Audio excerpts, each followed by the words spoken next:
అందరికీ కూడా శుభాశీస్సులండి. మనకు దీపావళి శుభాకాంక్షలు. అలాగే శనివారము, శని త్రయోదశి, అలాగే ధనత్రయోదశి. ఆకాశవాణి యూట్యూబ్ ఛానల్ ద్వారా అందరికీ కూడా లక్ష్మీదేవి అనుగ్రహం కలగాలని, అందరూ కూడా అభివృద్ధి చెందాలని, అలాగే ఆ యొక్క ధనత్రయోదశి ధనలక్ష్మి యొక్క అనుగ్రహం సంపూర్ణంగా కలగాలని కోరుకుంటూ అలాగే ఈ విషయాలన్నీ కూడా తెలియచేస్తున్నా.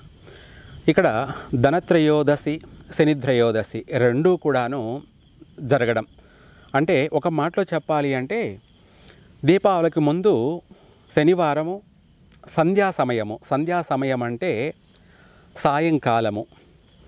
ఈ సాయంకాలము అన్నది పగలు పోయి రాత్రి వచ్చేటువంటి సమయమే సంధ్యా సమయము.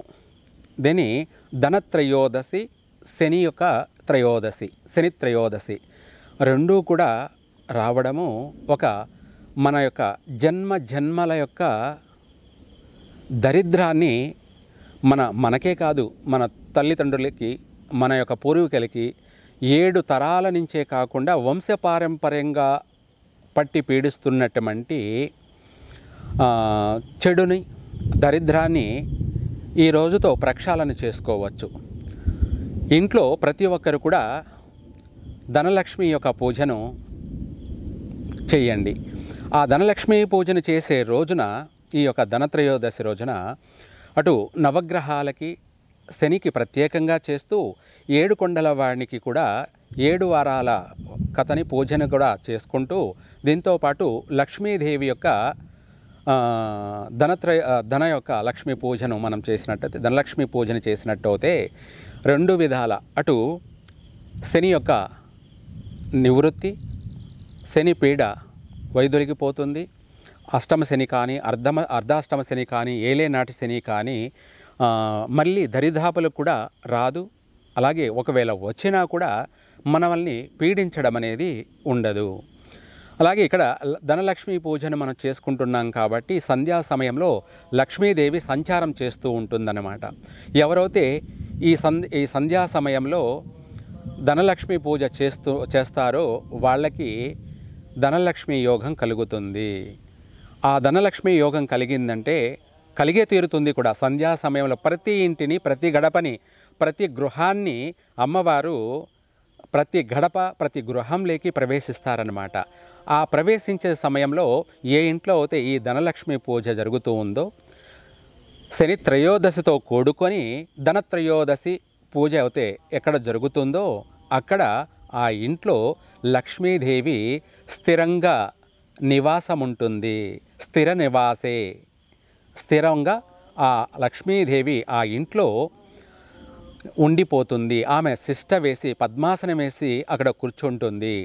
ఆ ఇంటి యొక్క జన్మ దరిద్రమంతా కూడా నాశనమైపోతుంది, నశించిపోతుంది. ఇక్కడి నుంచి ఈ యొక్క దీపావళి ధనత్రయోదశి రోజు నుంచి ఈ యొక్క అమ్మవారి అనుగ్రహం వల్ల అందరూ కూడా విశేషంగా అభివృద్ధి చెందుతారు.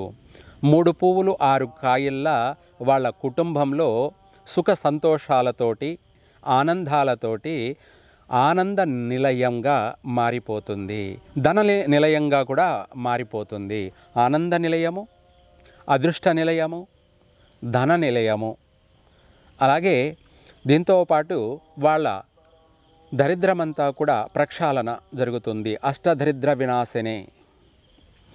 జ్యేష్ఠాదేవి పట్టి పీడిస్తున్నటువంటి కుటుంబాలన్నింటినీ కూడా ఆ జ్యేష్ఠాదేవి ఈ శనివారంతో, ఈ శని త్రయోదశి ధనత్రయోదశి రోజునతోటి ఆ యొక్క జ్యేష్ఠాదేవి ఆ ఇంటిని వదిలేసి పోతుంది.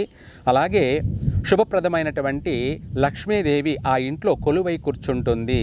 ఆర్థిక పరంగా అభివృద్ధి చెందుతారు, ఆరోగ్యపరంగా బాగుంటారు. ఈ దీపావళి నుంచి ప్రతి కుటుంబం 3 పువ్వులు 6 కాయల దినదినము అభివృద్ధి చెందుతుంది. ఈ ప్రతి ఇంట్లో కూడా ఈ యొక్క ధనలక్ష్మి పూజను జరిపించండి. అందులో తప్పకుండా నవగ్రహ శాంతి, అలాగే అష్టదిక్పాలకుల్ని కూడా శాంతపరచుకొని అలాగే ధనలక్ష్మిని పూజించండి, విశేషంగా కలిసి వస్తుంది. అభివృద్ధి చెందుతారు. ఇక్కడి నుంచి ప్రతి పని కూడా మీకోసం ఎదురు చూస్తున్నట్టే ఉంటుంది.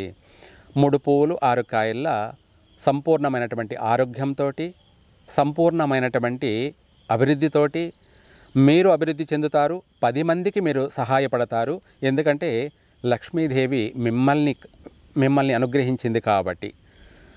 అలాగే అమ్మవారి అనుగ్రహం పొందాలి అంటే ఈ యొక్క దీపావళి ముందు శని త్రయోదశి, ధనత్రయోదశి సంధ్యా సమయంలో విశేషమైనటువంటి ఈ వ్రతాన్ని ఆచరించండి. కలిసి వస్తుంది.